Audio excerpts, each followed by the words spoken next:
उन्होंने कहा ये डिबेटेबल है। पहली बार मनी ट्रेल का पुख्ता प्रमाण सामने आया है 21 मार्च को। एक मनी ट्रेल की आशंका पर रेड होते हैं, समन होते हैं, गिरफ्तारियां होती हैं, तो एक पुख्ता मनी ट्रेल के आधार पर पिछले 16 दिन में ईडी ने कितने समन किए? Enforcement directorate Bharatiya Janata party को आरोपी कब तक बनाएगा? पिछले 2 साल से ईडी यानी इन्फोर्समेंट डायरेक्टरेट एक तथाकथित शराब घोटाले की जांच कर रही है। 2 साल से ईडी इस तथाकथित शराब घोटाले की मनी ट्रेल ढूंढ रही है। ईडी मनी ट्रेल क्यों ढूंढ रही है? क्योंकि ईडी यानी enforcement directorate prevention of money laundering act के तहत इन्वेस्टिगेशन करती है। क्या इन्वेस्टिगेट करती है?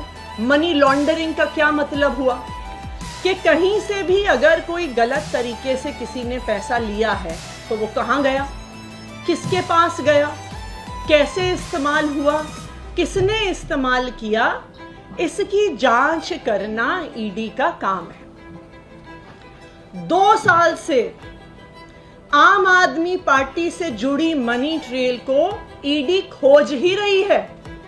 उन्हें आज तक आम आदमी पार्टी के किसी भी नेता के पास 1 रुपया भी प्रोसीड्स ऑफ क्राइम का नहीं मिला, मनी ट्रेल का नहीं मिला।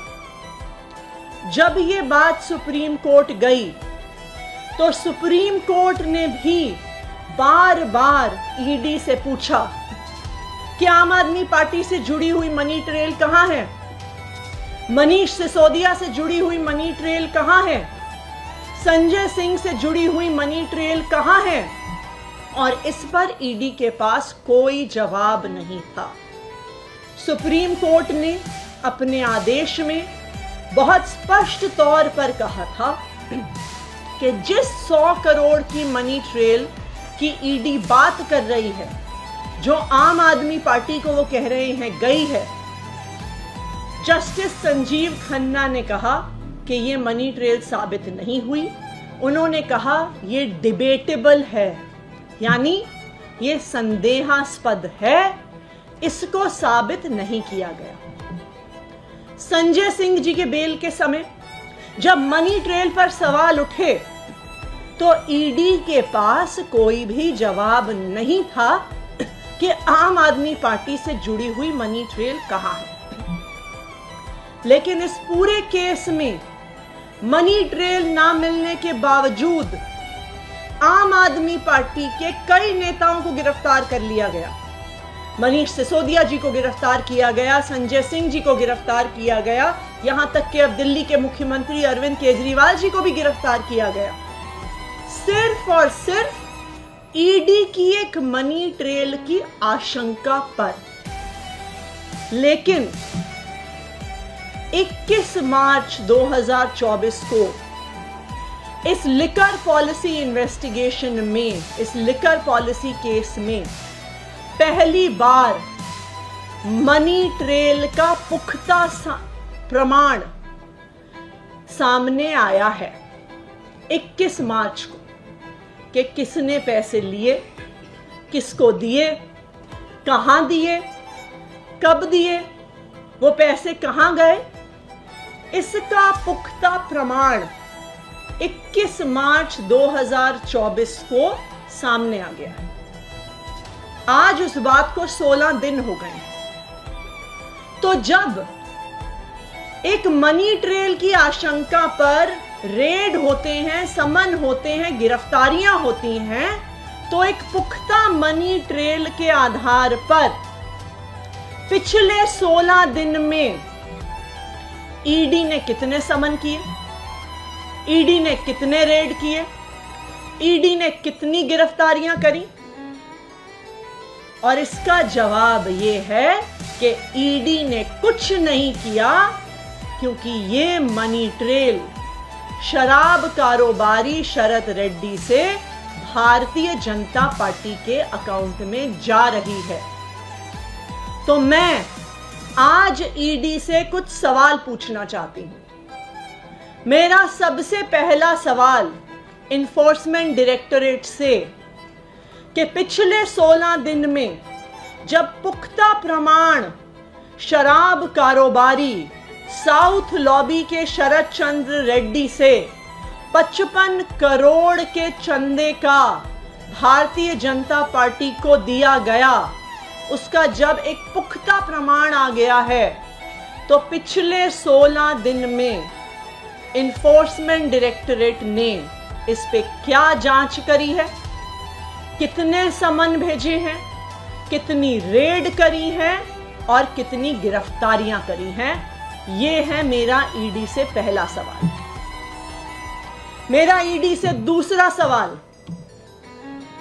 कि जब सिर्फ मनी ट्रेल की आशंका पर आपने आम आदमी पार्टी के कई नेताओं को गिरफ्तार कर लिया, कोर्ट में कहा कि आम आदमी पार्टी को आरोपी बनाएंगे, तो जब 55 करोड़ रुपए की मनी ट्रेल साउथ लॉबी के शराब कारोबारियों से भारतीय जनता पार्टी को जा रही है, तो enforcement directorate Bharatiya Janata party को आरोपी कब तक बनाएगा?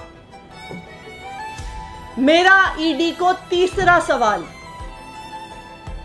कि भारतीय जनता पार्टी के राष्ट्रीय अध्यक्ष जेपी नड्डा जी को समन कब जाएगा, उनके यहां रेड कब होगी और उनकी गिरफ्तारी कब होगी? इसका जवाब ईडी को देना होगा। इसके अलावा इस पूरी जांच में 2 साल से ईडी गोवा चुनाव की इन्वेस्टिगेशन कर रही है। कहते हैं कि जी मनी ट्रेल गोवा चुनाव तक जाती है, तो जो चुनाव 2 साल पहले हुआ, आज उसके कैंडिडेट को बुला रहे हैं, आज उसके पोस्टर वाले को बुला रहे हैं, आज वहां पे टेंट लगाने वाले को बुला रहे हैं, आज वहां पे कुर्सी लगाने वाले को बुला रहे हैं, इस मान्यता के आधार पर कि चुनाव प्रचार में बहुत पैसा खर्च होता है। लेकिन चुनाव से जुड़ी हुई एक और बड़ी मान्यता भी है कि कोई भी व्यक्ति टिकट लेने के लिए पार्टियों को पैसा देते हैं। तो जब 29 मार्च को शराब घोटाले के एक और आरोपी मगुंटा श्रीनिवासलू रेड्डी को भारतीय जनता पार्टी के अलायंस पार्टनर टीडीपी से टिकट मिलता है, तो क्या ईडी इस बात की जांच कर रही है कि क्या मगुंटा श्रीनिवासलू रेड्डी और उनके बेटे राघव मगुंटा ने भारतीय जनता पार्टी के एलाय टीडीपी को कुछ पैसे तो नहीं दिए? क्या ईडी ने इस पर जांच शुरू करी है? 5वां सवाल कि आज तो आप 2 साल पुराने गोवा चुनाव पर जांच कर रहे हैं। मगुंटा श्रीनिवासलू रेड्डी और उनके बेटे राघव मगुंटा का चुनाव तो आज चल रहा है। वो आज भारतीय जनता पार्टी के अलायंस पार्टनर की टिकट पे चुनाव लड़ रहे हैं। आपने क्या उनके चुनाव प्रचार पर इन्वेस्टिगेशन शुरू किया कि पैसा कहां से आ रहा है, पैसा कहां खर्च हो रहा है, वो पोस्टर कैसे लगा रहे हैं, वो कुर्सी कैसे लगा रहे हैं, वो साउंड सिस्टम कैसे लगा रहे हैं, वो अपना प्रचार कैसे कर रहे हैं? उसकी मनी ट्रेल देखने के लिए आपको 2 साल बाद किसी गवाहों को बुलाने की जरूरत नहीं है। वो चुनाव आज चल रहा है। तो ये मेरा ईडी से आखिरी सवाल है कि क्या आपने भारतीय जनता पार्टी के अलायंस पार्टनर टीडीपी के चुनाव प्रचार की